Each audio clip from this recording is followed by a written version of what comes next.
FOMC의 결과 발표를 하루 앞두고 있는 상태에서 나스닥은 신고가를 만들어냈습니다. 또다시 사상 최고치를 기록했다는 부분이 주목을 끌고 있는데요. 다우지수는 소폭 떨어진 반면에 나스닥은 강하게 올랐다는 부분이 뭔가 긍정적인 게 있는 거 아니냐 이런 식으로 얘기가 나오고 있죠.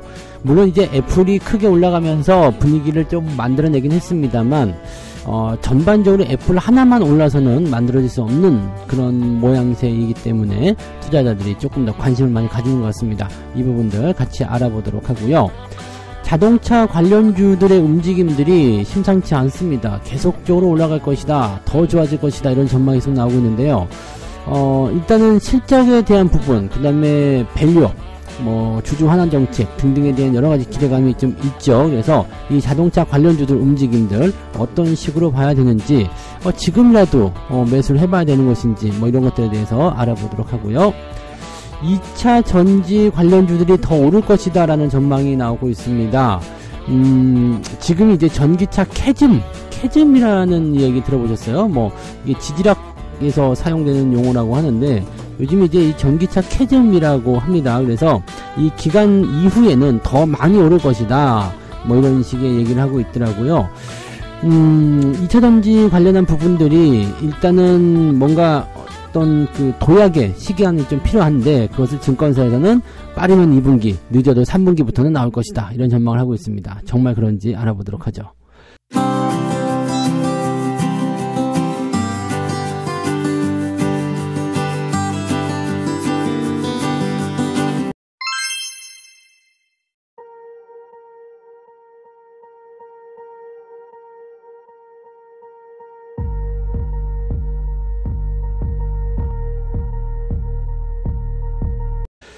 네, 반갑습니다. 오늘은 6월 12일 수요일입니다. 자, FOMC의 그 결과 발표가 이제 오늘 저녁에 나올 겁니다. 더불어서 CPI 지표도 같이 나오죠. 자, 이 두 가지 재료가 한꺼번에 빵 터질 텐데, 현재 시장에서는 나쁘지 않게 보고 있는 것 같아요. 괜찮다. 네, 그렇게 보고 있기 때문에 아마 지금 나스닥이 강하게 올라가는 모습에 미끄럼이 되지 않았을까 생각되기도 하고요.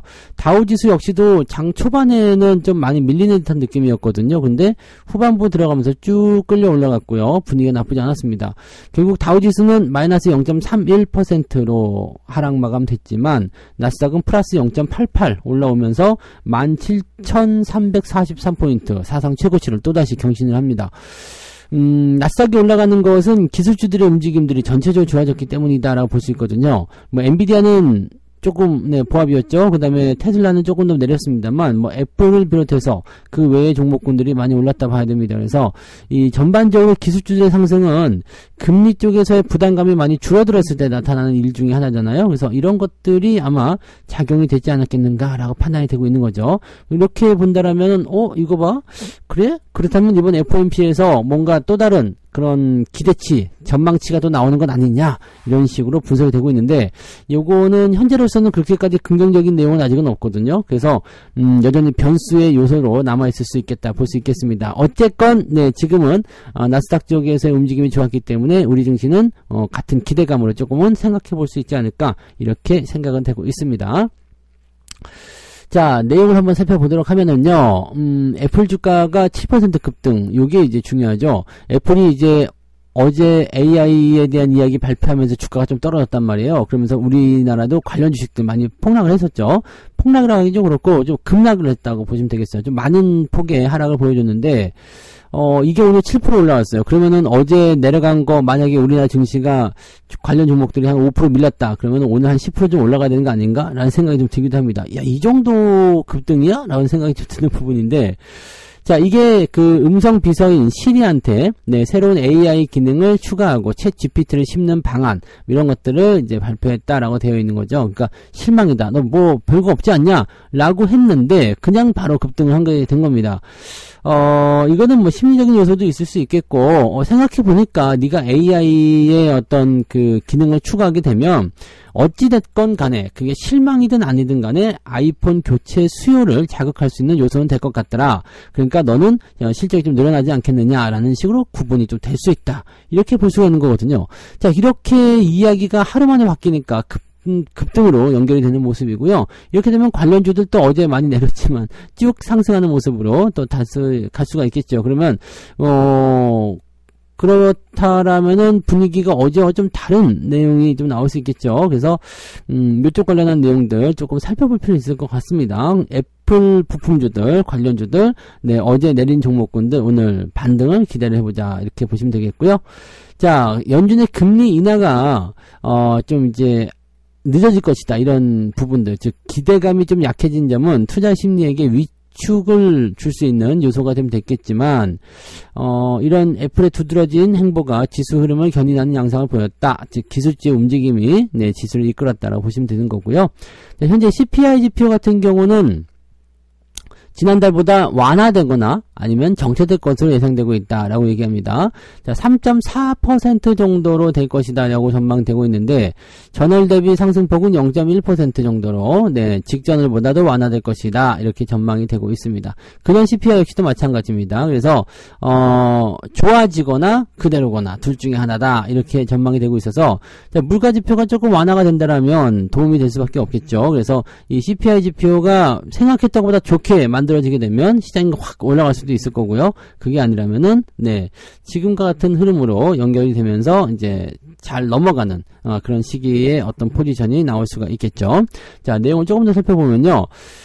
지난주에 이제 고용지표, 실업률 이런 것들이 조금 강하게 나왔죠. 실업률이 좀 강하게 나왔지만 고용지표는 비농업 부문에서 고용이 크게 늘었습니다. 근데 이거 일시적인 부분이라고 본다라면, 그렇게 생각을 할 수 있다라면,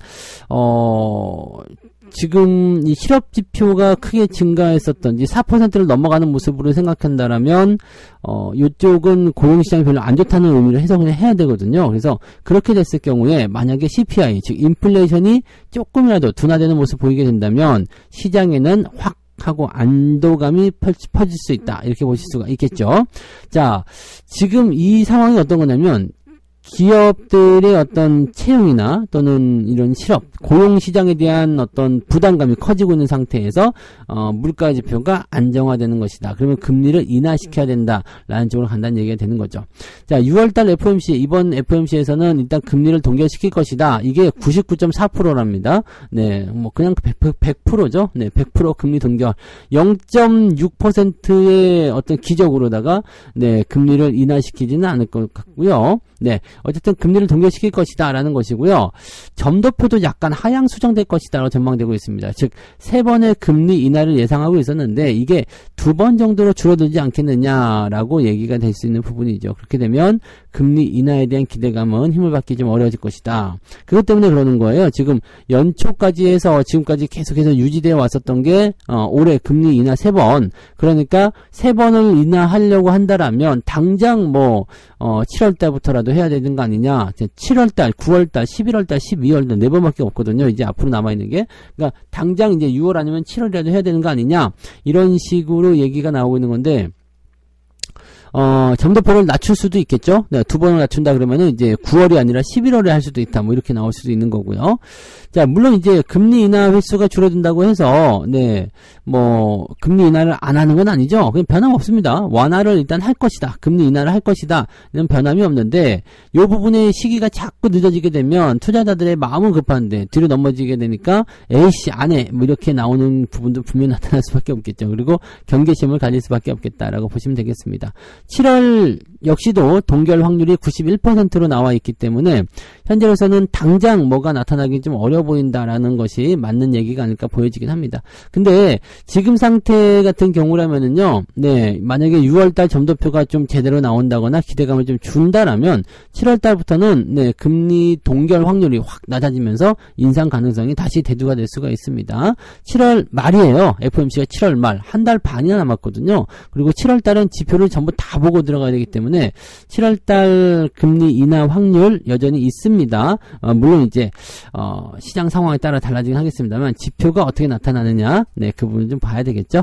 자, 아무튼 이번 달은 이번 달 이 6월달 FOMC는 그냥 은근슬쩍 넘어가지 않을까 생각되고 생각했던 것보다 변동성이 그렇게까지 압박 요소로 작용될 것 같지는 않습니다. 국내 시장도 만기를 앞두고서 조금 올라가줬으면 좋겠다 생각이 좀 드는데요. 어제 은봉이었고 약간 눌린 밀리는 듯한 느낌을 좀 받았었기 때문에 오늘은 조금 반등해주면 좋지 않을까라고 생각이 좀 되네요. 기대 좀 해보자고요. 근데 어쨌건 내일 이번 주 정도는 네 그냥 크게 급등하거나 크게 하락하는 모습 어렵습니다. 그래서 만약에 오늘 크게 급등해버리면 내일 네 주가 좀 떨어질 가능성이 굉장히 높아요. 그래서 그냥 얌전히 현재 시점에서 유지만 잘해주고 조금 올라주면 고맙겠다 이렇게 보시면 되겠죠. 네, 자 두 번째 이야기 봅니다. 멈추지 않는 현대차와 기아차.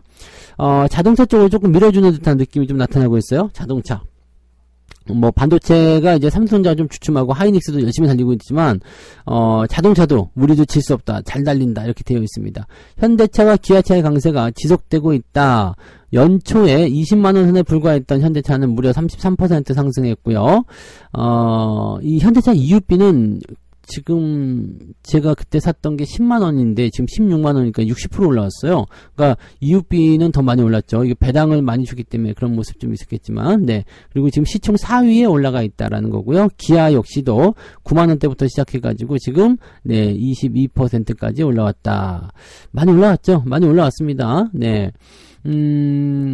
뭐, 이 자동차 종목군들의 상승은 어느 정도 우리가 예상할 수밖에 없었던 것은 뭐냐면, 지금 실적, 그 다음에 배당, 이거거든요. 성장주이면서도, 실적이 증가하고 있는 성장주이면서도 전망이 좋고, 또, 그러면서도 배당까지도 많이 챙겨주는 기업. 이런 게 지금 여러분들 한번 찾아보세요.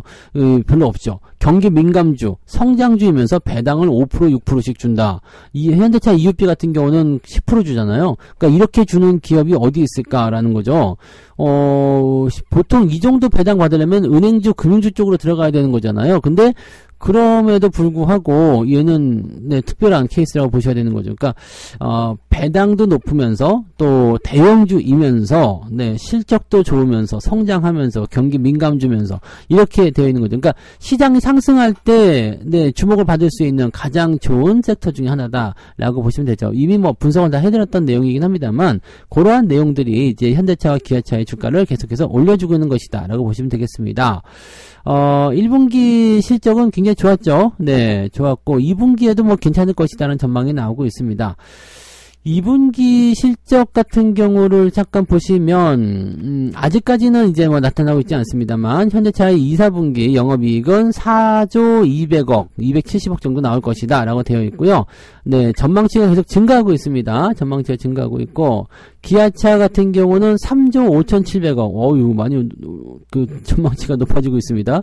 전망치가 계속 올라가고 있는 것은 약간 부담은 돼요. 왜냐면 전망치보다 안 좋게 나왔어요. 그러면은 뭐 어닝 뭐 쇼크라느니 뭐 이런 쓸데없는 얘기하면서 주가 떨어뜨릴 수 있거든요. 근데 뭐 조금씩 계속 올라가고 있으니까 뭐 괜찮겠다 생각됩니다만은 네, 일단 실적 전망치가 늘어난다는 것은 그만큼 상황이 좋다라는 것을 의미하는 거가 되겠죠. 네. 자, 그 다음에 5월 수출입 동향에서 자동차 수출은 네, 전년 동기 대비 4.8% 증가했었다라고 되어 있고요. 역대 5월 중 최대치를 기록했다. 근데 지금 6월 1일부터 10일까지 나온 수치를 보면 자동차는 조금 감소했어요. 근데 요거가 이제 6월 말까지 넘어가면 어떻게 될지 모르죠. 월 초이기 때문에 중요한 지표는 아니기 때문에요. 네. 이 월 말로 넘어가면서 이제 6월달 경기 이 수출 동향이 어떻게 될 것인지 봐야 됩니다. 자, 이쪽이 잘 나와진다라면은 아마 2분기 실적은 긍정적으로 우리가 해석을 할 수가 있겠죠. 왜냐면 그동안 계속 좋아졌으니까요. 5월도 좋아지고 4월도 좋아지고 그랬는데 6월달도 좋아졌다라면 네, 더 좋아질 수밖에 없겠죠. 그 다음에 이제 또 한 가지가 더 있는 게 뭐냐면 배당입니다. 배당. 주주가치 이제 재고라는 부분인데 자사주 매입에 대한 이야기가 계속 있어요. 이번에 뭐 GM사가 뭐 8조 원대 그 자사주 매입한다 뭐 그런 얘기도 좀 있었죠. 근데 이거 지금 현대차도 충분히 가능성이 있다고 보여지거든요.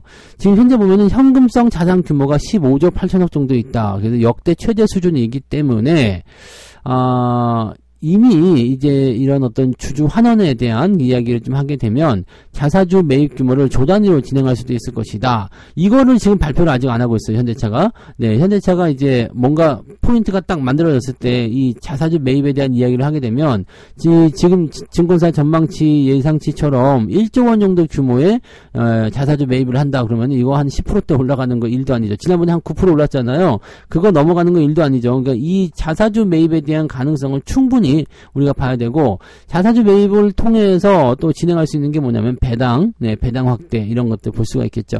실적이 어느 정도 수준 계속 유지가 되기 때문에 주가가 지금 보기에는 30만 원대 이상, 한 중반 정도, 그죠? 30만원대 중반 정도까지 형성되기 전까지는, 실적에 대한 어떤 부분에서의 그 저평가 국면 계속 일어날 수밖에 없습니다. 그래서, 30만원대 중반 가더라도 그 저평가는 계속 유지될 것 같긴 한데, 어쨌든, 단기적으로 급등하게 되면 그 정도를 봐야 되겠죠. 그래서, 목표 주가는 30만원대 이상으로 보시는 것이 아마 맞지 않을까 생각됩니다. 자동차 쪽은 사실 지금은 깔 게 별로 없어요. 그래서, 이쪽은 긍정적으로 쭉 보시면 되겠고, 매수 포인트가 조금 애매한 건 있는데요. 아래쪽 지지가 잘 만들어지고 있기 때문에 매수도 조금씩은 관심 가지시는 것도 괜찮아 보이지 않나 생각됩니다. 현대차나 기아차나 둘 다 지지선대에 대한 포지션을 좀 만들어주고 있기 때문에 2차 상승 랠리를 준비하는 그런 단계로 가고 있는 거 아니냐, 이런 전망도 내보낼 수는 있을 것 같습니다. 네. 자, 세 번째 이야기에 넘어갑니다. 세 번째 상황을 좀 보시면 2차전지 관련주들이 전기차 캐즘 속에서도 반등 시기가 다가오고 있으니까 준비하라, 뭐 이런 얘기를 하고 있는 겁니다. 최근에 보면은 이제 그 낙폭이 가장 컸었던 그런 종목 중에 하나가 또 2차전지였긴 한데, 이번 달 들어서면서 반등이 조금 나오고 있다라고 합니다. 네, 지난 5월 31일 75,500원으로 52주 신저가를 기록했었던 에코프로 머티가 13만 1,800원으로 된 겁니다. 그래서 이 7거래일 만에 2배 가까이 올랐. 이거 진짜 2배 올랐네요. 에코프로모티가. 야, 이렇게 변동성이 심하게 나타난다. 네. 자, 그 다음에 그 LG에너지솔루션 32만 6천원까지 내렸다가 35만 6,500원까지 올라왔다라고 되어 있습니다. 그러니까 이렇게 급등하는 종목군들, 이제 상승폭이 조금 올라간 종목들이 좀 있다는 얘기가 되는 거고요. 뭐 포스코 퓨처엠이나 LNF 이런 종목군들이 대체적으로 상승세를 보였다는 것. 그래서 상승세를 보이고 있기 때문에 충분히 주가가 더 올라갈 수 있다라는 쪽으로 이제 해석을 하는 것 같아 보이긴 합니다.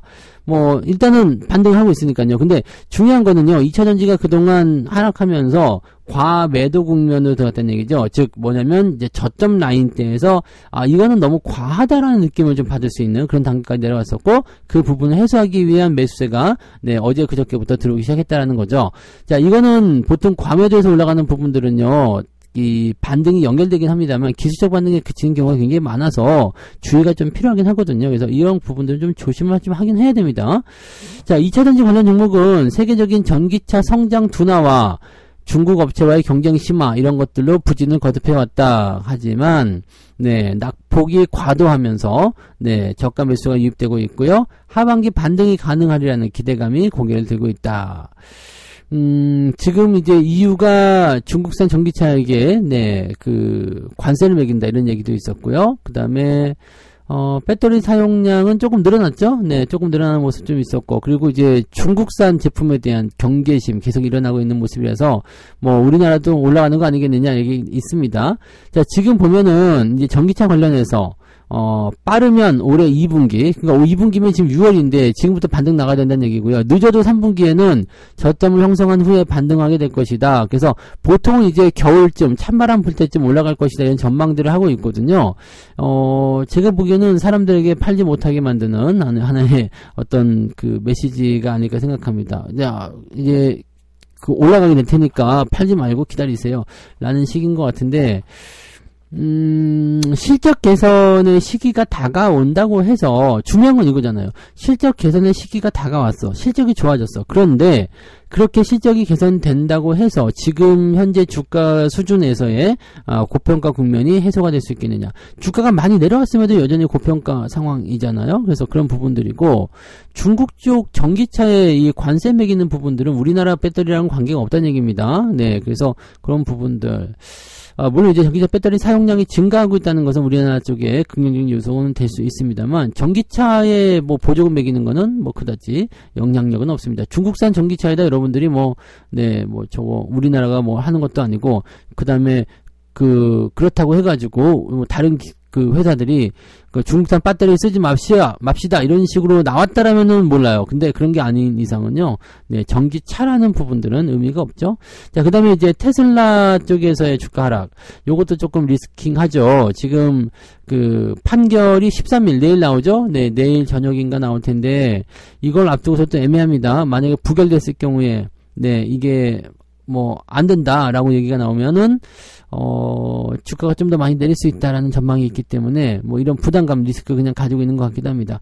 뭐 어쨌든 간에 뭐 지금 캐즘이라는 이야기인데 이 캐즘이라는 게 이 지질학적 용어라고 하죠. 그 뭔가 이제 변동에 의해서 단절된 거 지층이요. 그러니까 쉽게 얘기하면은 그 뭔가 산업에 어떤 변화가 생기는 거야. 즉 예전에 삐삐에서 휴대폰으로 넘어가던 시절이요. 삐삐에서 휴대폰 넘어가는 시절에서 이 휴대폰으로 다들 넘어오면 좋겠는데 삐삐를 사용한 사람들이 그냥 가지고 있잖아요. 그래서 그 부분들이 소진이 되면서 이제 그 뭔가 아직까지는 삐삐가 좋아라고 하는 사람들이 있을 거 아니에요. 그래서 그 사람들 때문에 뭔가 이제 휴대폰 시장이 형성됐음에도 불구하고 그쪽으로 확 넘어가지 못하는 그런 약간의 수요의 정체 구간 이런 부분이 이제 캐즘이라고 보시면 되거든요. 근데 그 구간이 지나고 나면 이제 폭발적으로 증가하죠. 왜냐면 이 삐삐 사용의 시기가 다가오면서 이제 그 연도가 끝나면서 이제 이걸 없애고 휴대폰으로 바꿔 타는 사람들이 늘어나기 시작하면서 이제 늘어나기 시작하는 거거든요. 그러니까 자동차도 마찬가지죠. 내연기관 자동차가 아직까지 잘 생산되고 있잖아요.